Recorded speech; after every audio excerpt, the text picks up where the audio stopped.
Halo, bersama saya lagi Dr. Ervan, dokter keluarga dan pengacara keluarga Anda.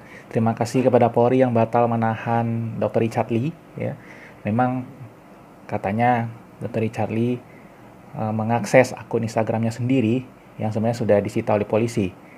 Nah, akibat laporan dan pencemaran nama baik terhadap seorang artis yang mengendorse produk kecantikan yang dianggap memiliki kandungan berbahaya.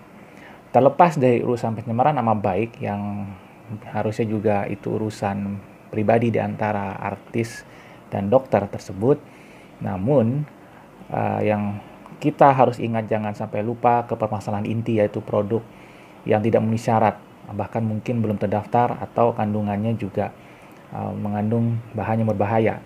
Nah, ini yang menjadi masalah inti yang harus diperhatikan oleh masyarakat, dan BPOM juga harus lebih proaktif lagi. Terlepas dari semuanya itu, artis juga harus hati-hati ya, dan dokternya juga harus hati-hati. Kenapa? Karena sebisa mungkin memang yang meneliti itu memang pihak yang paling netral, yaitu BPOM atau laboratorium yang menjadi pusat pendidikan atau penelitian. Dan kemudian ketika kita mengendorse suatu produk, kita juga harus hati-hati ya, karena kita pun bisa digugat ya, misalkan dengan perbuatan melawan hukum, tapi harus memenuhi beberapa syarat, yaitu antara lain ada unsur kesalahan ya, ada perbuatan melawan hukumnya ya, baik itu kesalahan sengaja maupun tidak. Kemudian juga ada kerugian di situ dan hubungan sebab akibat antara kerugian konsumen dengan tindakan kita tersebut. Jadi yang mengendorse pun sebenarnya bisa dikenakan pasal, hanya saja memang berbeda jika mengendorse itu dilakukan oleh orang awam atau ahli.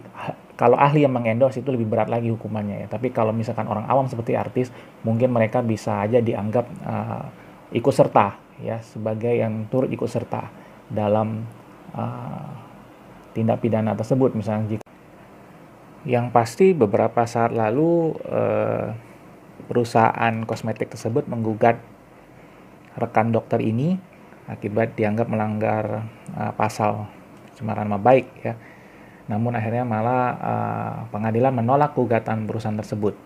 Jadi pertanyaan kita juga, apakah memang nanti hubungan kasus ini dengan pencemaran nama baik terhadap artis mengendorse itu juga bisa disamakan juga itu pencemaran nama baik, karena memang ternyata pengadilan pun menolak gugatan pencemaran nama baik yang diajukan oleh perusahaan kosmetik yang menganggap dokter ini merugikan nama baik produknya. Sekian dari saya, sampai jumpa di sesi kita berikutnya.